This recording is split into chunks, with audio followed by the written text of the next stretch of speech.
Hello, my name's Ailsa Piper and I am the author of For Life, which has one of the most beautiful covers I think I've ever seen, designed by Krista, who is a genius.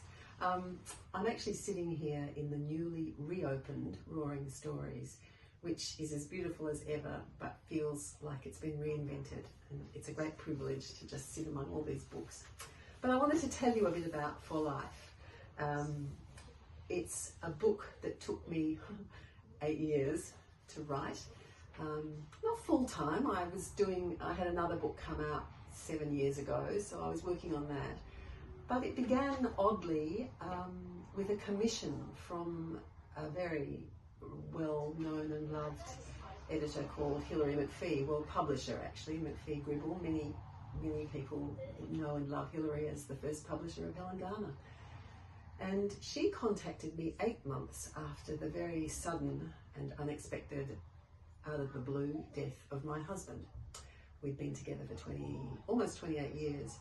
And I had come from Melbourne to Sydney to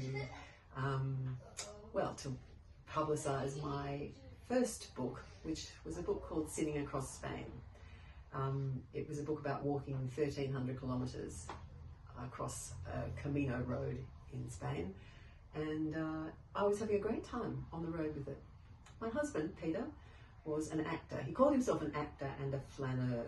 He was a great lover of the French language, and lots of you will know what flaneur means, but it kind of means to roam or to wander without destination or purpose, and to sort of wander in search of the overlooked thing. And that was something that Pete loved, the overlooked thing.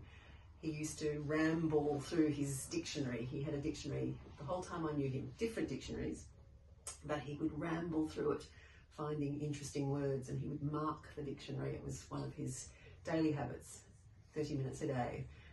I reckon you could do that and it would keep the doctor away, frankly, but anyway. So yeah, that was Peter. He was a beautiful actor, and I sort of first, well, I don't know if I fell in love with him, but I first met him when I went to Melbourne to work on a play, and he came backstage. But we actually got together doing a radio play, and we were playing star-crossed lovers on a microphone, and he was bitten by a snake, and I had to suck the snake bite from his arm. So we actually got together to the sound of me going hugely romantic, but it seemed to work. And we were together for 28 years, and he was my first reader of everything I wrote. We were both actors together in plays. It wasn't all dreamboat time. We had all the struggles that people have in long relationships. He sometimes suffered from anxiety or depression, but we were just at a point, interestingly, where we were planning to upend our lives a bit and maybe move from Melbourne, where we were living, back to Sydney, where I had been living when we met. Anyway, I came to Sydney to do some bookshop visits for Sitting Across Spain. Everything was hunky-dory, but I got the news that Pete had died suddenly. And yeah, my world completely changed. Anyone who's lost anyone knows that your world changes. But I think with a partner, because you live in the house every day, there is that thing that you can't turn around without there being absence, and I just couldn't manage it, so I raced back to Sydney. I sold up everything we owned and I came to Sydney alone, and I was living with a girlfriend of mine called Amanda. There are several Amandas in this book, and you know what? Amanda means lovable, and they're all lovable. But anyway, and I got this phone call from Hilary McPhee. See, I was getting there. And she said, would I write something about grief? And because I sort of didn't know who I was, and because I just didn't have a clue of what to do with myself, I stupidly said, yes, I'd love to. Also, let's be frank, it was very flattering to be asked by Hilary McPhee to write something. So, you know, I can't claim it was just saving myself. Anyway, I wrote about 1,500 words, and she was happy enough with it. In fact, she was very happy with it. And she wrote me a beautiful email, and she said, but dear Ailsa, I can't publish it because there is no hope in it, and we need a little bit of hope. And I sat down and I thought, right, I'll do the good girl thing and find some hope. And I failed abysmally. and in the end it didn't get published, but it became the beginning of this book. It's now chapter 2 of this book with a few little additions. But I then spent 8 years in search of hope.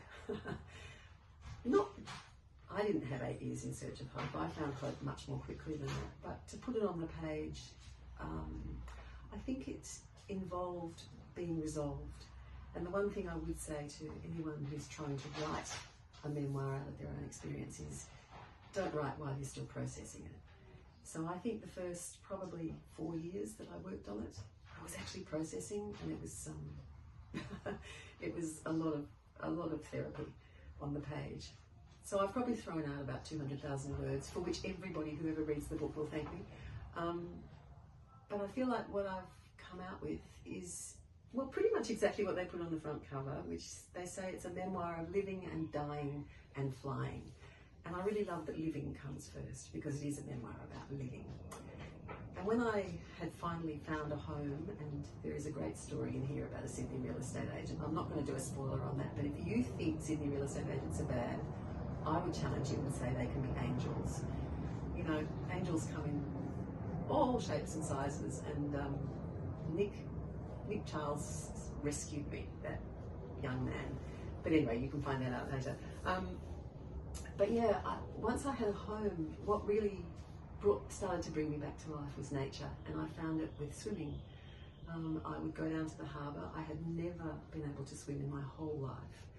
I grew up in the outback of Western Australia, and I learned to swim. I took swimming lessons, and suddenly under the water there was a life that I never knew existed. There was just this world.